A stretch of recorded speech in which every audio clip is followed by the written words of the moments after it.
Wasn't gonna make a recording right now, but I just turned on my phone and my camera app came up. I'd been watching a YouTube video before I went to get my laundry at the laundromat. So it was a Patrick McGovern video about ancient ales. But when I turned on my phone, my camera app came up and I thought, what the heck?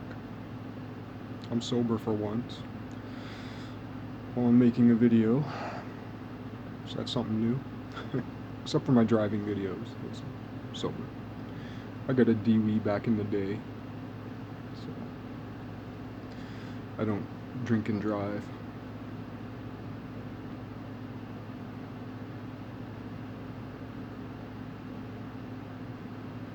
Having kind of a funky day. I fell asleep early last night, but then I woke up at like 1:45, and then I stayed up till about 7. And I finally finished the last episode of Jonathan Strange and Mr. Norrell. It's a 7-part miniseries from England or Britain, Great, whatever. And I flew through the first few episodes in like a day or two, months back. It took me a while to get through the 5th and 6th episode. And the 7th episode, the conclusion, I've fallen asleep to almost every night for I don't know how many months. 2 months? 3 months maybe? Almost every night. And I try to watch it, I fall asleep. It's another one of those like time capsule things, right? I call them time gaskets. Like when you're stuck behind someone in traffic and you miss the bank by a minute. Like, because we talk about free will or this or that or whatever, and there is free will. Because you could have tried to go to this branch of the bank or that branch of the bank. But the time gasket is like a different type of limit. It's saying this ain't happening today. Anyway, there was a time gasket on that episode. And yeah, it was strange. I woke up. I felt so awake and so clear-minded, which I normally don't. And it seemed like the perfect time, because it was also night,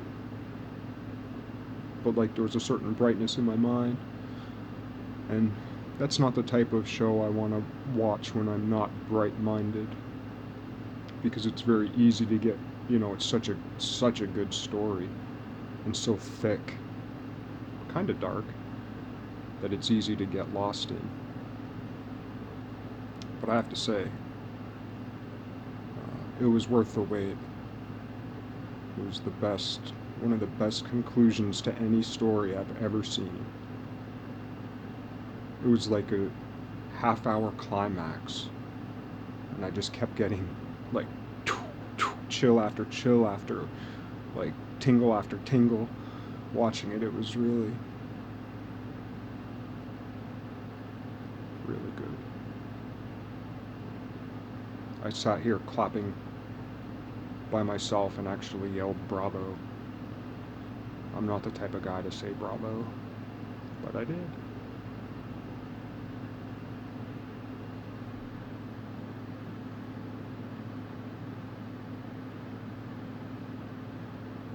Drinking my tension tamer.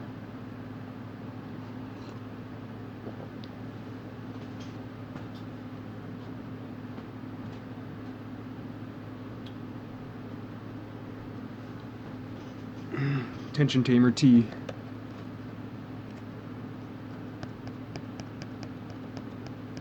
For me, everybody's St. Agnes, so St. Agnes tames the dragon. She's the only thing that can. And we have our nice little Hieronymus Bosch pastiche castle in the background. Not unimportant. Oh man.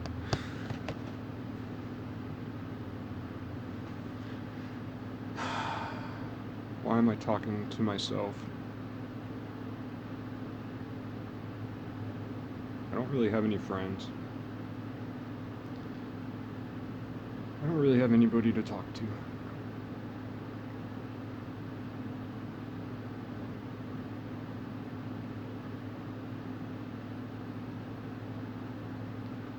In some sense, I feel like everybody in the world's my brother and sister.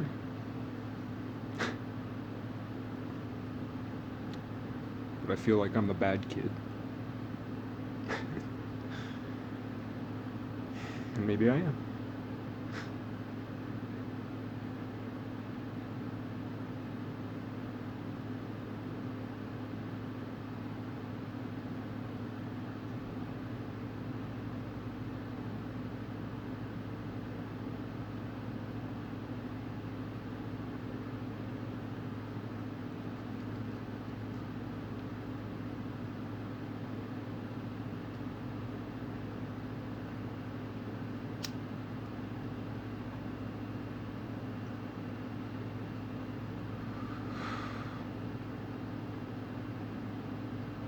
And I want to feel better, but it's good to feel down. And I guess this is what I wanted to talk about, is that I haven't done a good job of cleaning up my life since this quote-unquote new wave of videos started, which has become the way that I define my life, by the videos I make. It's weird.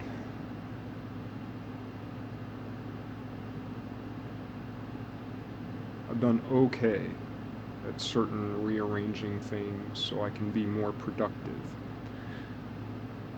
And my learning productivity has, some of it I've talked about, some of the things that I'm into I've talked about over the last several months, but it's really taken off lately, and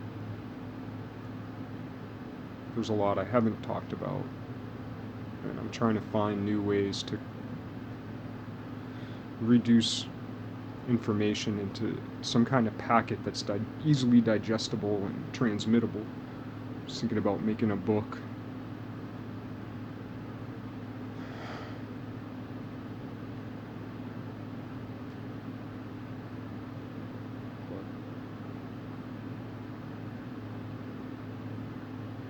I've done a bad job of cleaning myself up, except for there's a bit more vitality. I've held on to something, or I've re-grasped onto something better. I've held the reins a little better, but it's still a out of control stagecoach kind of.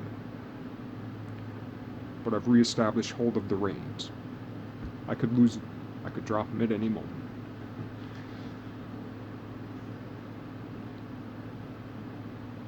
But I really am a pretty terrible drunk, and if weed were more accessible to me, I'd be burning more than I do, puffing more than I do, which is only sporadic right now. A little here, a little there. Never mind other drugs, you know. If I could go right down the road and buy Coke or Ritalin, at some point I probably would.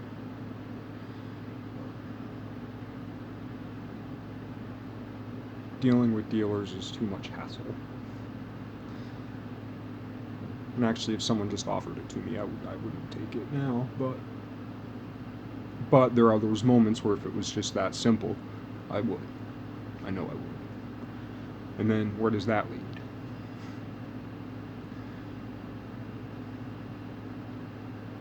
But I'm a pretty bad drunk right now. I was sober for 2 or 3 years, pretty much completely, except for my brother's wedding. And then one day I was like, I'm gonna have a beer. And the next day I'm gonna have 2 beers. So on and so forth. Now I drink pretty much every day.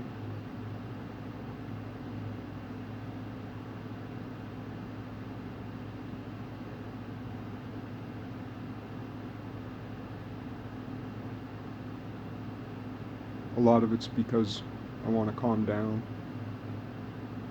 And then a lot of it's because I want to go to sleep so I can get up in the morning and go to work.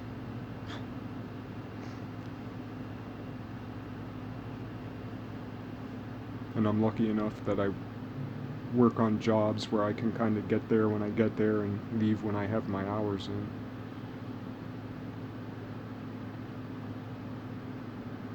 Which is a major luxury. If I had a regular 7 to 3 or 9 to 5 job right now, I don't think I could make it. Because I'm really such a mess. I'm a complete wreck, really. But I have moments of sobriety where I can understand that.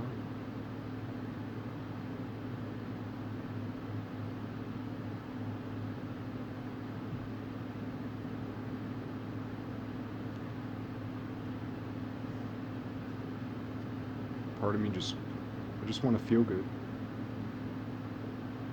But honestly, I know I'll never have a sustained feeling of goodness.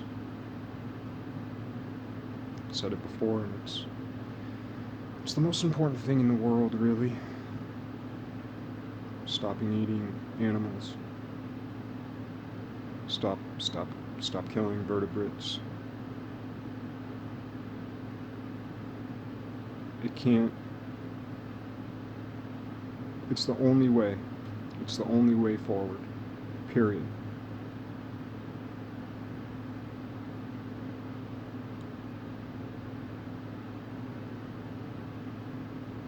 There will never be a sustained happiness in the world until that happens.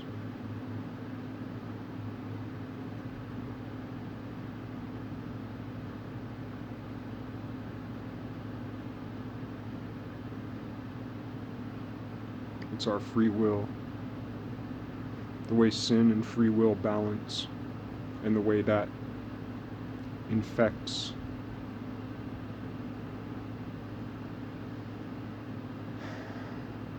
the entire quantum entanglement, or just never mind a very fine-grained mechanical, classical, chemical, clock-like universe, just at a very, very fine grain. But killing animals, I mean, never mind each other, and never mind what we do to each other. But the biggest thing that we could really do in the world, I mean, never mind how much energy, how many resources, how much land that would save, that would benefit. It infects our psyche, even if we're not the ones doing the killing. It infects the entire psychic cosmos. You know, so far as anything magical goes, so far as anything mathematical goes. With paired, entwined, what do they call it? Electrons. Spooky action at a distance. Paired electrons. I forget what they call that. Entanglement. And I've said that before too, is that when they entangle electrons, or whatever they do to make them react the same way across the universe instantaneously. It's not like physicists are making something happen that doesn't already happen. It's just they're unpairing. You know, those 2 electrons are already paired to an entire nexus. They're already paired across the cosmos. And they just re-pair them.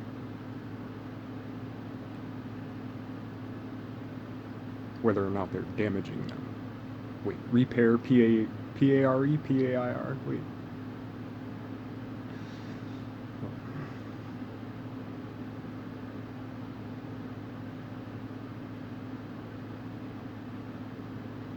So,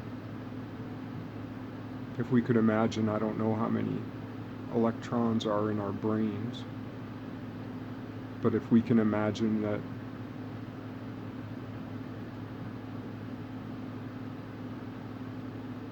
if we can imagine that 200,000 of them are paired with 200,000 of the animals that are killed every day, then that's 200,000 hits a day of nightmare. And if we're particularly empathic, if we're particularly psychic, if we're particularly intuitive, women's intuition, men's intuition, then it's going to hurt.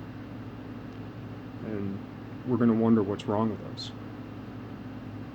But if I'm feeling these occasional horrors, which sometimes aren't occasional, and I know for a lot of people, I mean, trust me, I've had my battles. Fucking wars. I've had my wars.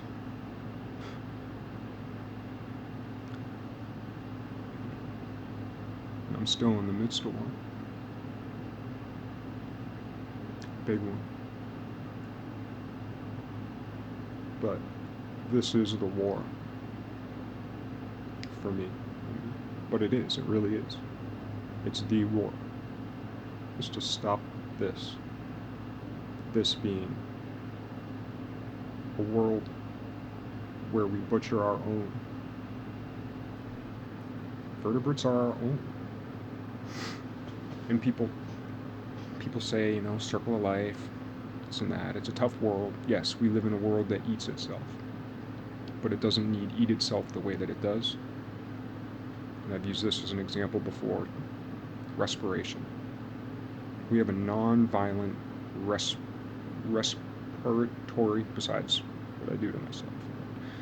The exchange between plants and animals of respiration is non-violent. Now, I don't know. Was it always? I don't know. But that's a good example. And we need to model the way we interact with the world as it relates to our digestive system. We need to mimic that model. Have to. It has to be done.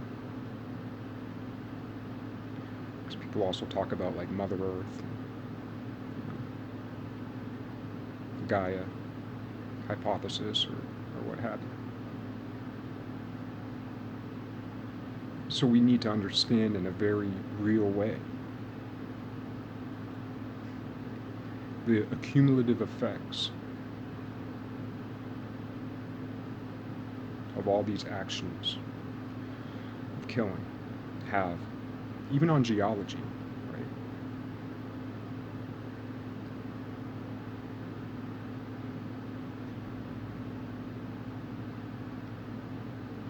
As we better understand the context of our situation, as we're able to accumulate more data and so on. Like, there would be a very real, I wouldn't even call it a correlation, but like a very real causal chain from gut microbiota to plate tectonics to comets.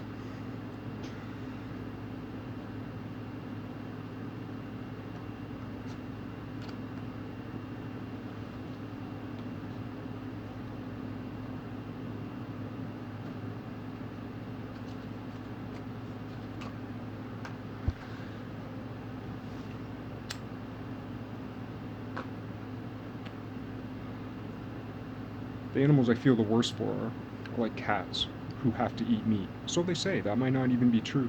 That might have to do with the developed microbiota that they have now. Their micro gut biota. they may be able to switch out their gut biota the way people are. They say, oh, what about their teeth? What about this or that? But same with bats. I've proposed that the death of all those bats that's been happening for the last several years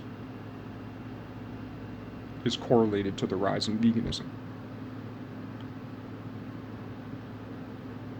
We as stewards, like it or not, as people talk about white privilege, but we also have human privilege, no matter what you are.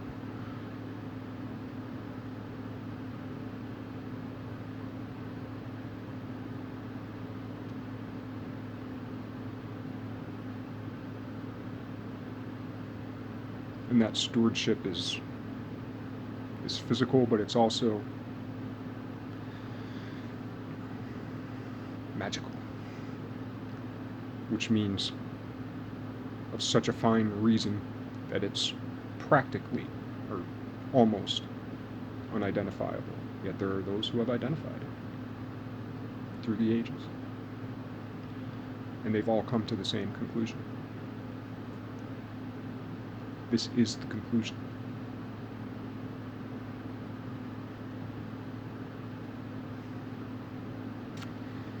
It is the conclusion. The thing is that it also has not been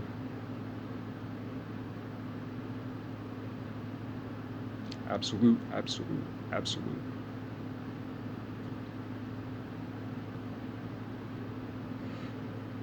In so much as the butterfly effect, chaos theory, chains of consequences, interacting, woven causal chains.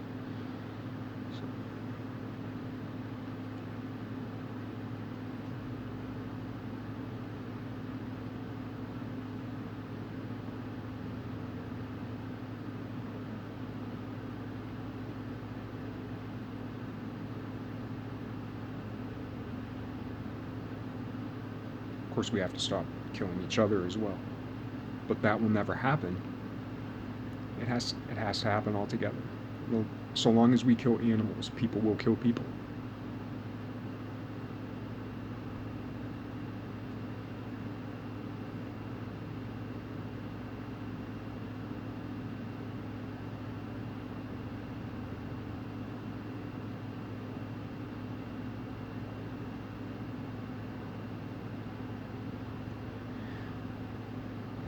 Of course, dogs.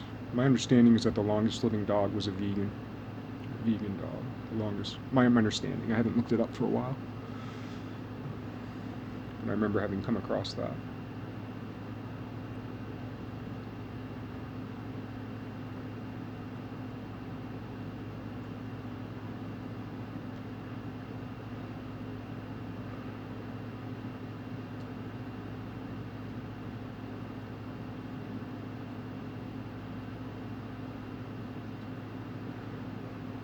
But as far as, the grizzly bears and this and that and so on, so much is determined by that gut microbiota.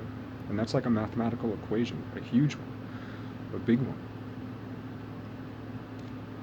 It's a problem to be solved.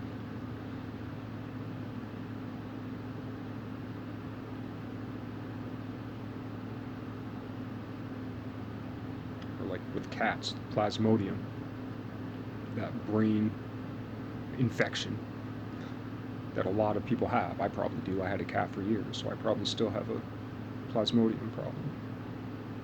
Plasmosis, whatever it's called. Related with mice and this and that.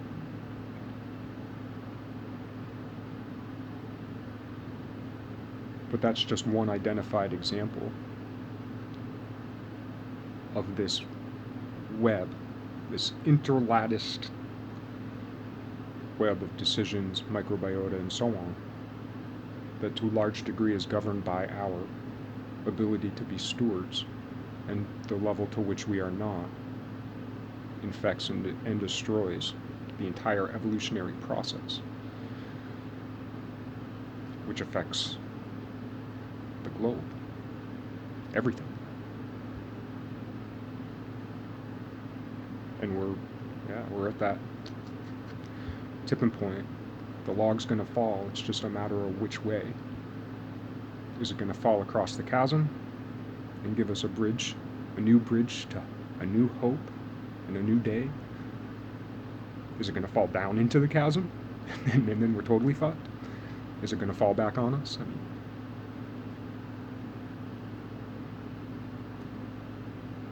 and I have my own logs in my own life. But I'm terrified of being more healthy and more clear-headed. I'm terrified of that.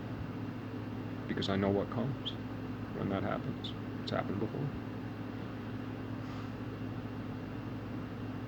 The better I get and the healthier I get, the more of this I get.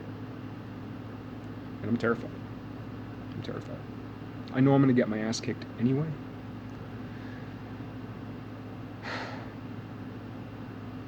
I just hope when that ass kicking comes, I'm strong enough. It's going to be bad. And big.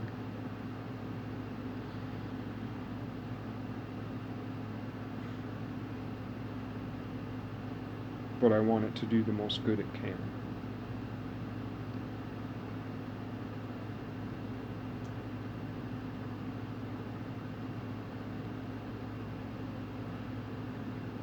So I guess evolutionarily, one of the things I think about, like predators, extreme predators, never mind of people,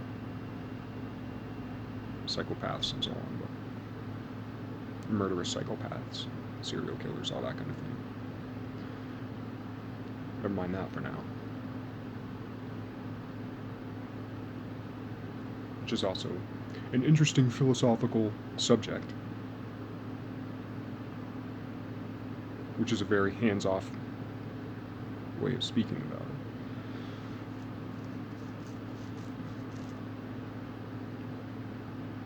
But like predatory animals, I kind of think of them as, there are certain ailments that the body will get in an aim to protect itself, right? Now, I've talked about this before too, like Dr. Sebi. And whether or not it's true, I'm not really qualified to talk about much. But when Dr. Sebi speaks, my ears go ping! Or, he's gone now, but his videos are still around. And when I first started listening to him, he was still around. But he has a really great way of talking about cancer. He says every disease is caused by mucus, different types of mucus in the body, the breakdown, cellular membrane mucosal breakdown, and how that causes all diseases, and how cancer is the body's last resort of trying to pull out toxins from the body, so that when the body is in a healthier condition, more alkalized and so on, has the right micronutrients, the right minerals, salts, whatever, it will be able to cure the cancer, aka detoxify those places where the body has stored that poison until it can be processed. That's his explanation, which makes sense. It just makes sense. At least to my kindergarten understanding of the human body, which is an insult to kindergartners, by the way.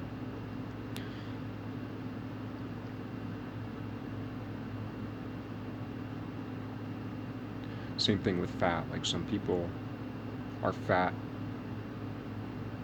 not because they eat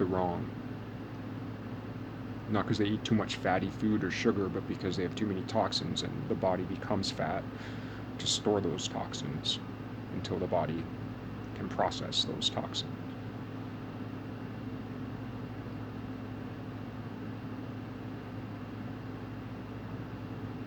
Or sometimes, like when we get a cold or we get sick or just in a funk because we're overrun, and the body's saying, you need to sleep, you need to rest, you just need to lay down and let the body do its own thing for a little bit. So I guess those are maybe not the best examples, but examples of how the body can, like, produce an ailment, but it's something programmed into us to do at certain times for the benefit of healing, for the benefit of making us better. And I guess that's one of my theories on predatory animals, is that they exist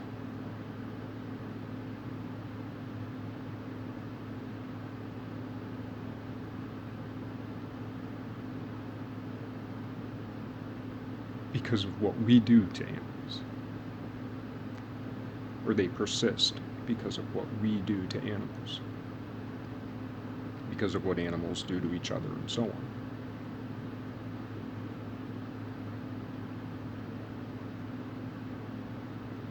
Does that mean we created predatory animals? I don't think so. I mean, the ocean. The ocean's like the insect world. It's just everything eating everything, just get in my mouth. But then we look at the biggest, great blue whale? They eat the littlest things there are.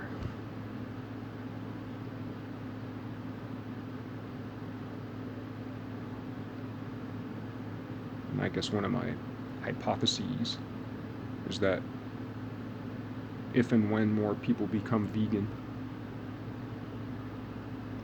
more predatory animals will start dying off and becoming extinct. And people will,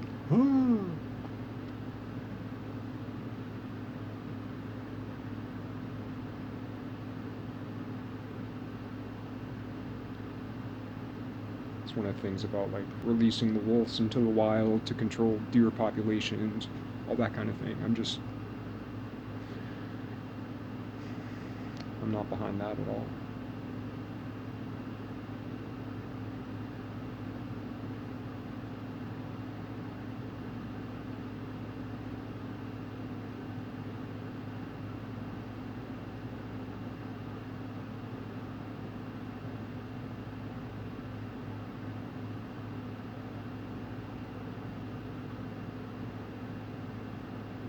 So some of the predatory animals,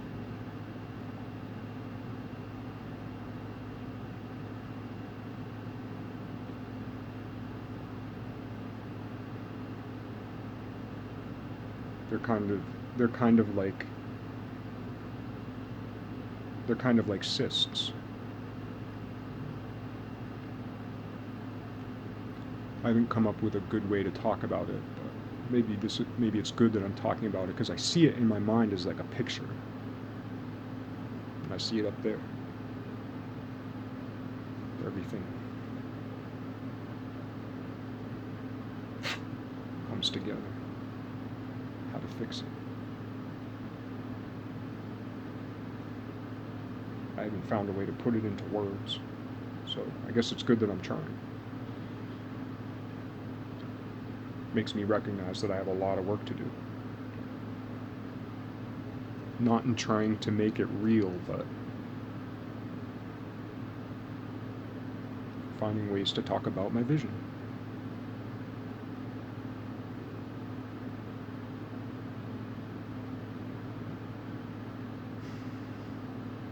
And I do mean vision. A vision. Not even mine, but I had it.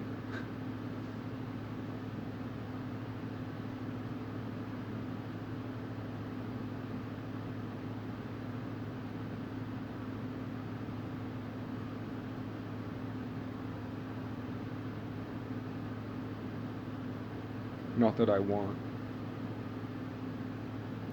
to kill off animals or anything like that. I just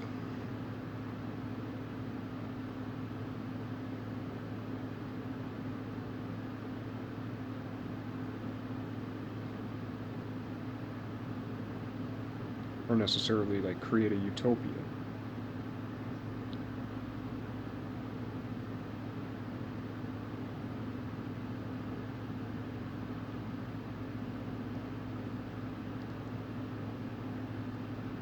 It's just there's plenty of problems without having that be one.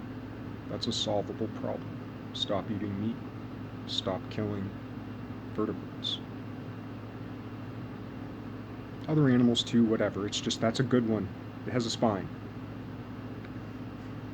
Okay, that's identifiable. I can identify with something with a spine. I have back pain sometimes. We know dogs have back pains, cats have back pains, right? Okay. We can all relate to that.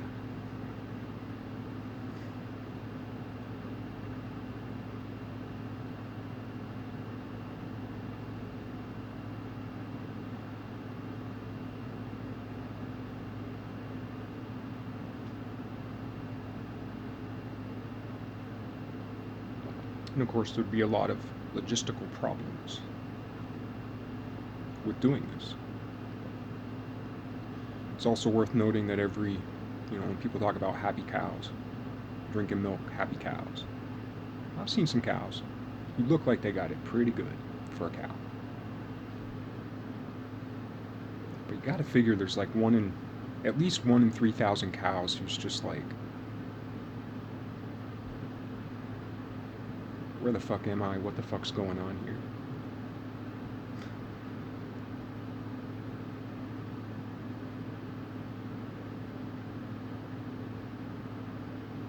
But yeah, it's worth noting that pretty much every glass of milk starts with an act of technological rape.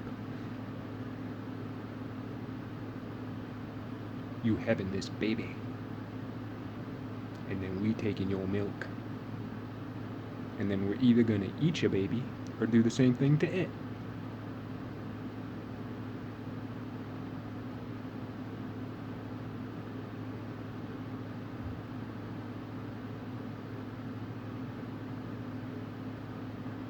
If it's a dude, we might whack it off. Or we might just keep it as a stud to hump other cows.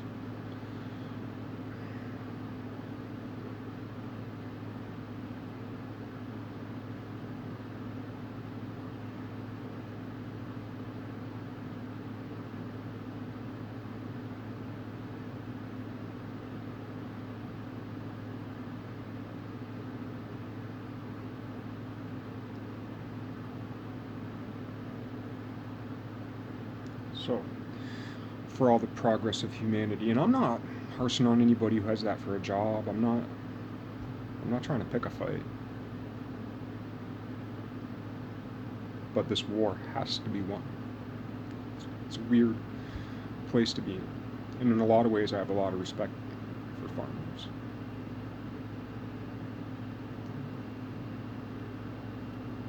It's a tough job, thankless in a lot of ways, thankless. Providing the nutrition that we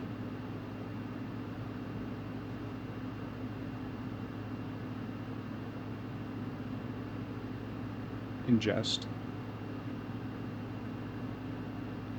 Climbing around in poo all day. It's tough. Very, very hard work.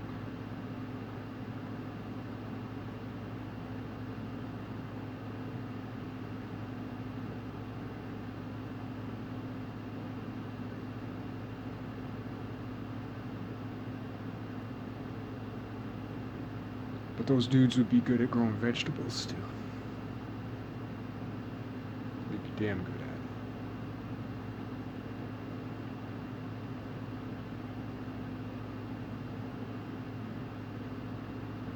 it. A lot of them do anyway. Experts at it.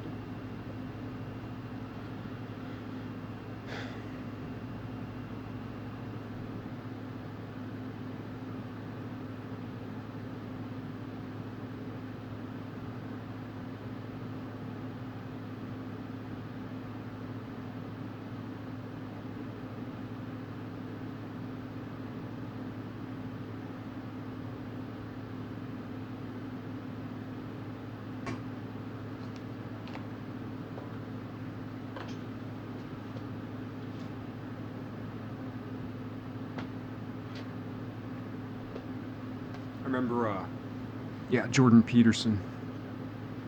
I think it was on one of the Joe Rogan. Yeah, it was on one of the Joe Rogan programs, and he was talking about, I can't remember if it was Russia or what part of the Soviet Union, Eastern Europe. I can't remember. I'm terrible with geography and history and all that.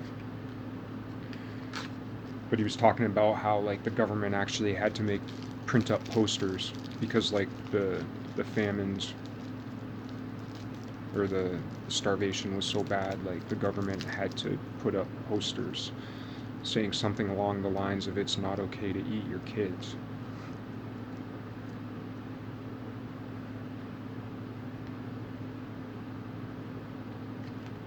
And I guess as a point of contrast,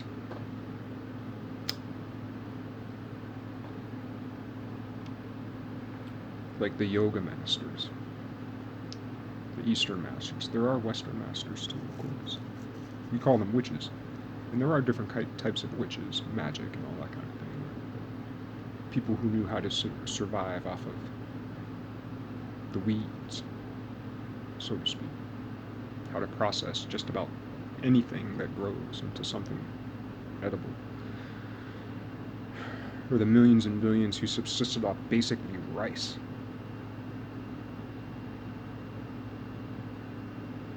Or the Indian gurus who fast for months,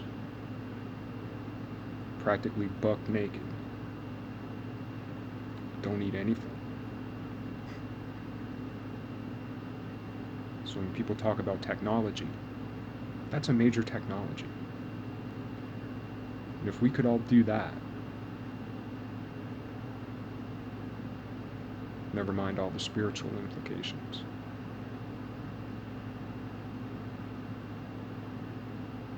But that's a saner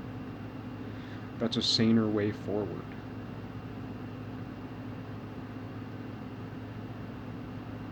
Because a lot of the eating that we do is really feeding our gut microbiota that produces poison when it's not getting what it wants. But it's not our job to satisfy the type of microbiota that ought not be there. It's our job to get it out. Ask it to leave, make it leave, kill it. But bacteria reproduces, what's her name? Lynn Margulis. Some quote I came upon somewhere where she talks about how bacteria aren't like necessarily like different species of bacteria. It's a little disingenuous to say that they're different species, because in a sense a bacteria can change its own species. It can change itself. Kind of like intelligent mutation. It mutates itself into something else intelligently, depending on its environment. Again, something I'm not qualified to talk about, but she is. And it just identifies another thing I need to learn more about.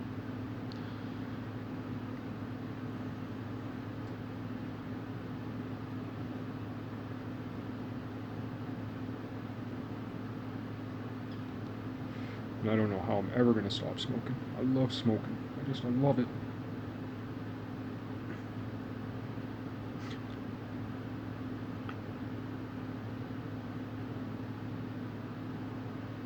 I've quit for a few weeks before.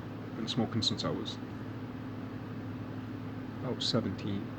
I remember when I first started smoking, 16, 17. I could go in and buy them at the store. Just the idea that no one ever carded.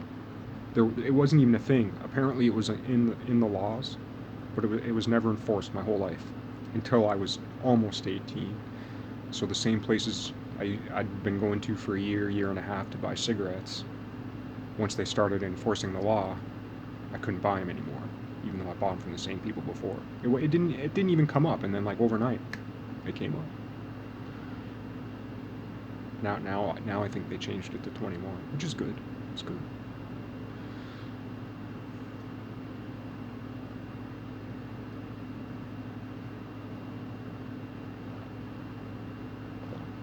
wish I'd never started, obviously.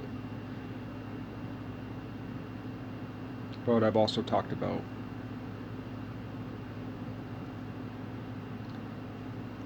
I was talking about this with a guy at work the other day.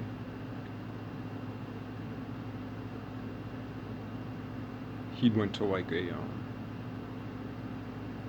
interventionalist camp for troubled youth when he was younger, which was kind of like a prison camp almost. A lot of like troubled teens and a lot of like kind of drug addict teens, went there and so on. And anyway, we were talking a little bit about like, people who ruin their lives with drugs and all that kind of thing. And I brought up the point there's a lot of sober people who kill themselves.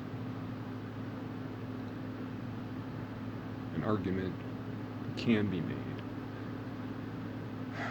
that substance abuse actually keeps some people alive.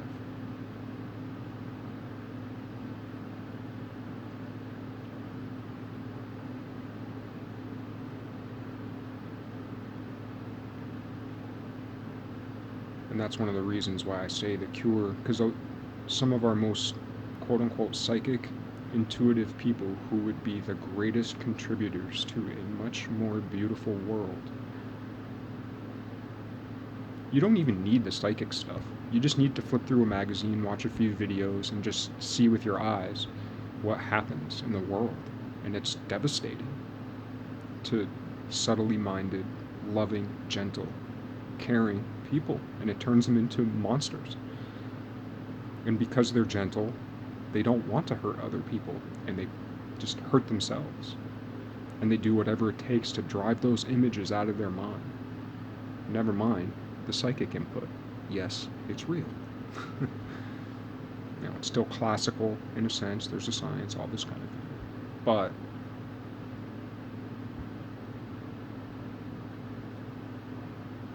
it's not necessarily easy to get your hands on. But there are those who have.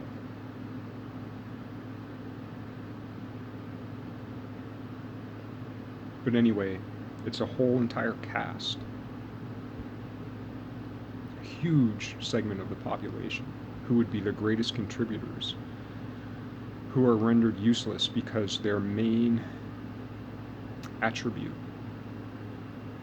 of empathy and sympathy gets a hard rap. Sympathy's not a bad thing. It's just what governs that sympathy.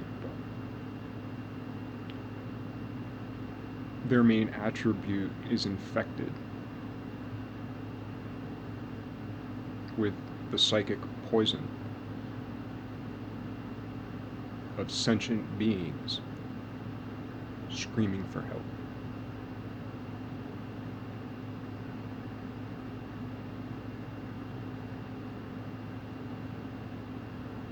Sentient beings scream for help. And we hear them. And now we have to change the world. Have to. I mean,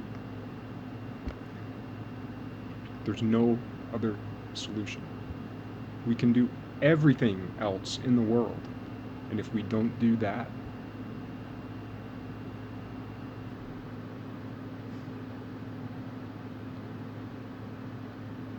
I hate to say it, but we're doomed. It'll be bad. It'll be bad if we don't do that. It's going to be bad for some of us anyway. I don't know.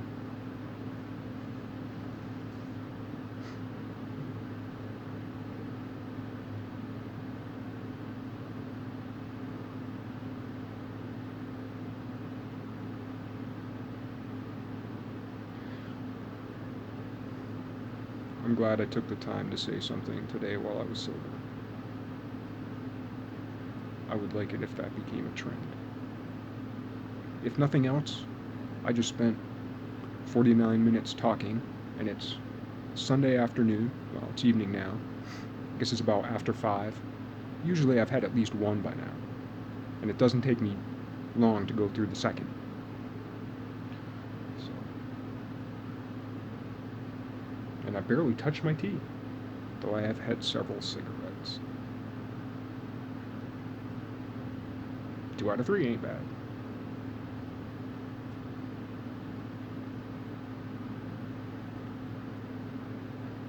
I would do anything for love, but I won't do that. I won't do that.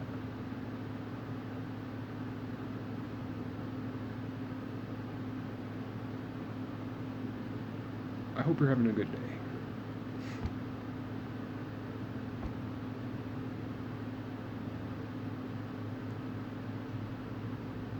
And I hope and pray I can appeal to the better parts of myself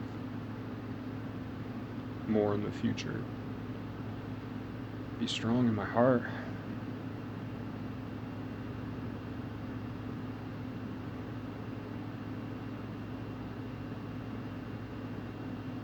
It's tough to remind myself that I matter, even though I'm like a complete narcissist. Part of that's just because I'm alone. I'm lonely. It's just me and my life. And, everybody that I interact with. So that kind of makes it like everybody I interact with is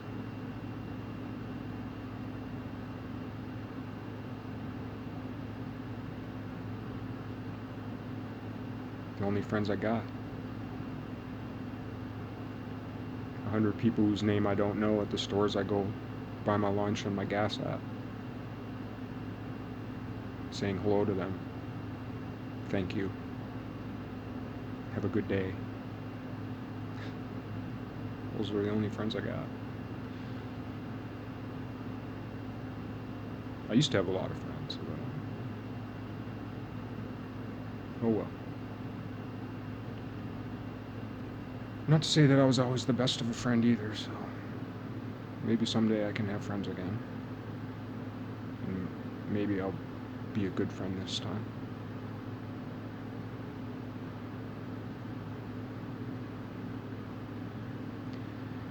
And if not, maybe I can do something, in some small way. Hopes of a better world.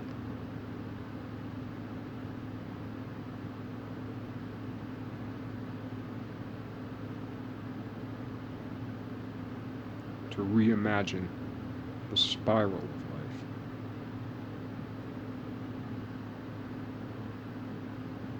And to implement it.